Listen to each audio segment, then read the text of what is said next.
Hi everybody, I wanted to do another quick video on Meet the Fleet, and today I decided to do a steam engine. This is one of my newest, well it wasn't my newest edition, I've just ordered another one, but this is the last Loco that I actually purchased, and it's a DB P10 BR 3902, and it ran from the sort of mid 50s up until about 1971, and it's slightly different than a lot of the other locomotives. That it's got a larger smoke deflector than the average Loco. Most of them had a small, like this other Loco I've got here, as you'll see, the smoke deflector on that, if I can just zoom it in properly. So the smoke deflector on that is quite long and thin, whereas this one here, which is called the Witter smoke deflector, it's a larger one. And there was quite a few Locos, but you don't see them that often that used to have the Witter deflector. So it's quite unusual. That was another reason why I bought it. And the other outstanding thing on this locomotive are the silver rings that are around the actual boiler itself, which is prominent from the original model, which stands out really well. The reason why I wanted to show a steam engine today was because the German engineering, this is from Fleischmann, and the article number is 713981. I actually bought this locomotive. This is unsponsored, by the way, this isn't a sponsored video.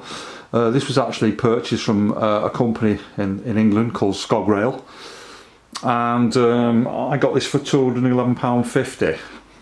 which is slightly less than what the recommended is. So the guys are pretty decent down there. They do a deal if you spend a few quid with them.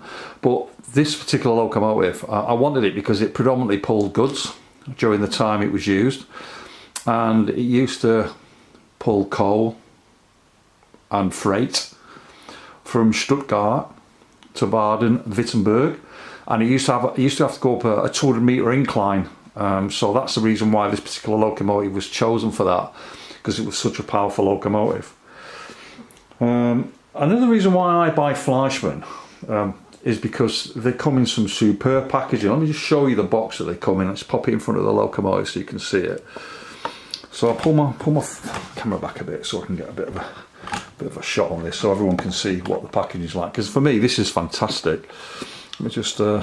So you can see that's the size of the box that it comes in. It's quite a colourful box. You can see it's got like a plastic insert inside it, and it supports all the wheels. It's got the Fleischmann logo with the gauge on it. Obviously the price is what the company have put on there. But if I turn it side on so you can see it, you'll notice that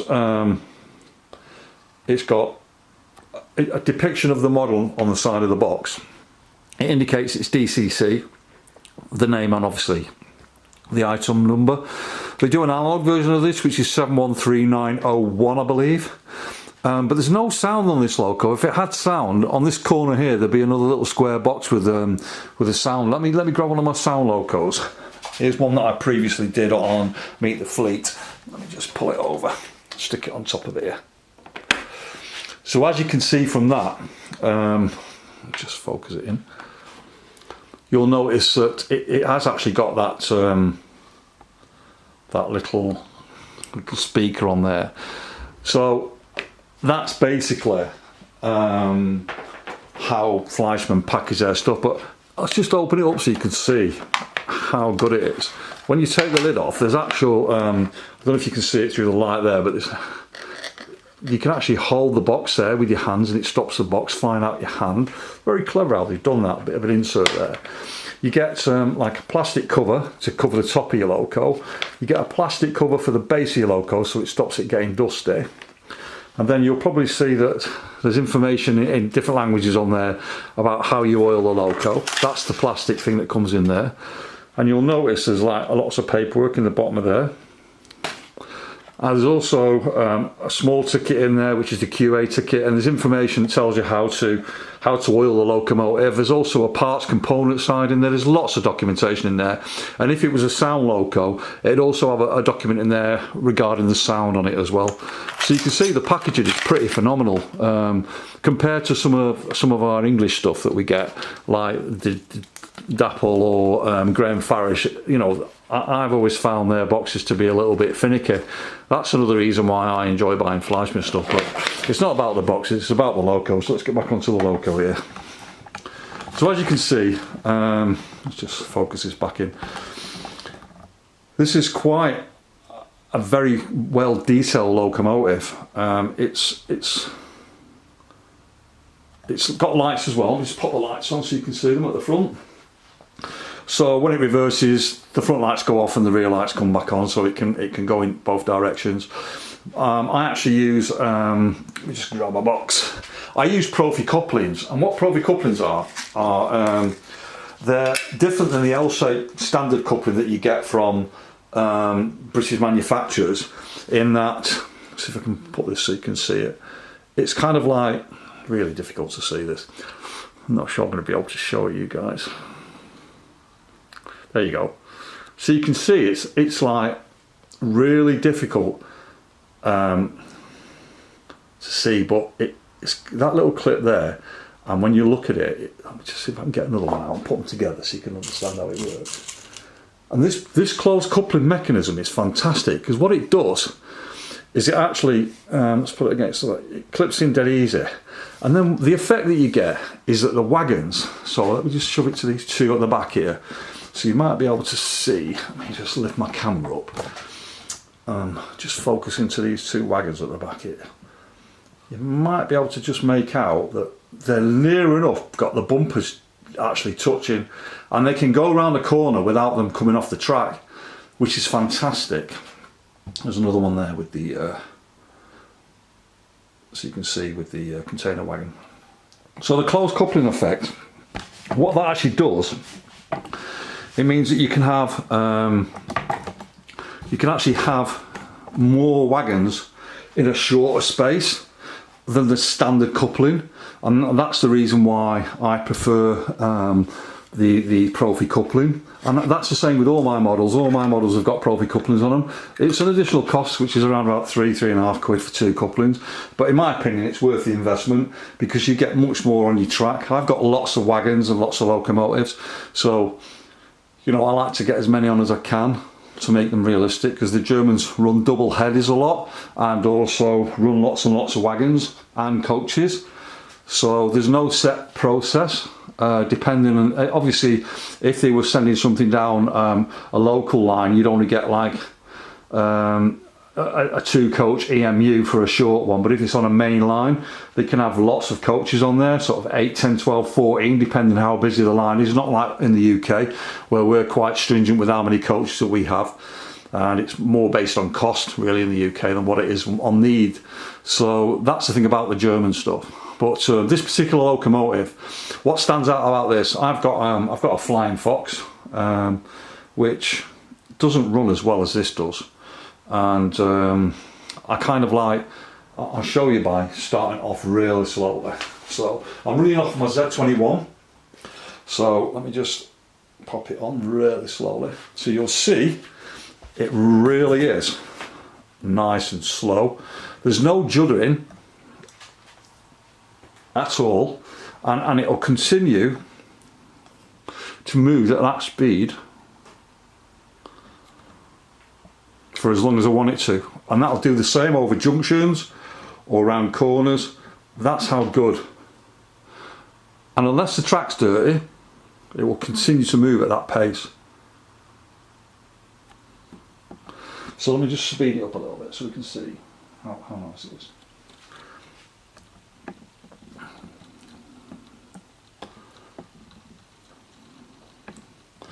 So on this model today, I've got it carrying hopper wagons. Something unique about the German hopper wagons as well is that they actually flip open on the side. These that I've got here, you'll see these are obviously, these are weathered, and they've got like, I've got sponge inside there which is secured in, glued on the sides, and then I've got coal on the top of them on 7 of them. But I've stopped doing that now on my hopper wagons, purely because I actually fill them up and discard the interiors with a machine that I've got. And let me just stop this for a second and I'll show you what I mean. So on this particular one here, I'll use a pencil, and you'll notice that the side actually flips open. And I've got a discharging machine which will allow that to happen, so it'll effectively drive towards it, and then it'll force that, as it moves towards it, it'll force it open, it discharges, and then as it drives past it, it'll close again. And I've got 2 discharger hopper systems that I use so that I can actually move them from A to B, discharge it, and then fill it up on another wagon. And they're automated as well. They work off a servo, so they'll fill up, and then it'll drop down into the discharger, and then they'll pass it on to another hopper that's underneath it. So that's basically why I actually purchase Fleischmann stuff, because their attention to detail is second to none. But let's move back to the Loco anyway, and just see. Well, I'll let a couple of wagons go past so you can see, and then I'll reverse the Loco back so you can have a last look at it before I finish. So there we go, nice and slowly. So you can see I've got various coal wagons, and there's a couple of new ones I've thrown in between, so it doesn't look like it's all weathered. But predominantly I'm weathering all the stuff that I've got, so it all eventually is weathered. So let's bring the Loco back to have another look at it before I finish the video.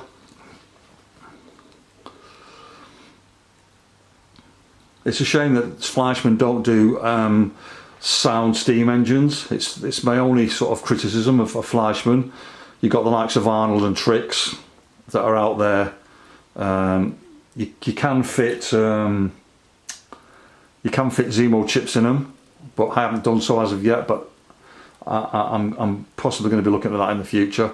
But you know, for the cost, when you look at the cost of a Loco at £211.50 for a non-sound Loco, it's quite expensive. Especially when you look at the cost of an actual sound Loco, which is pretty much the same price, and you're getting digital sound for that. Like the previous Loco I showed on my Meet the Fleet, if you haven't seen it, check the video out. It's a BR151. Right guys, so there's a last look at the Loco. If you've got any questions or any comments, feel free to leave them below. I will answer them, or respond to them obviously. And I'll be doing this probably once a week or so, Meet the Fleet, with the different Locos that I've got, and various wagons and coaches. I'm going to start weathering everything that I've got. Might farm some of it out and do some myself, I don't know, we'll see, because I've got a substantial amount of stuff. But I hope you enjoyed that. It's just a short one, and I look forward to seeing you again in the future. Thanks for watching.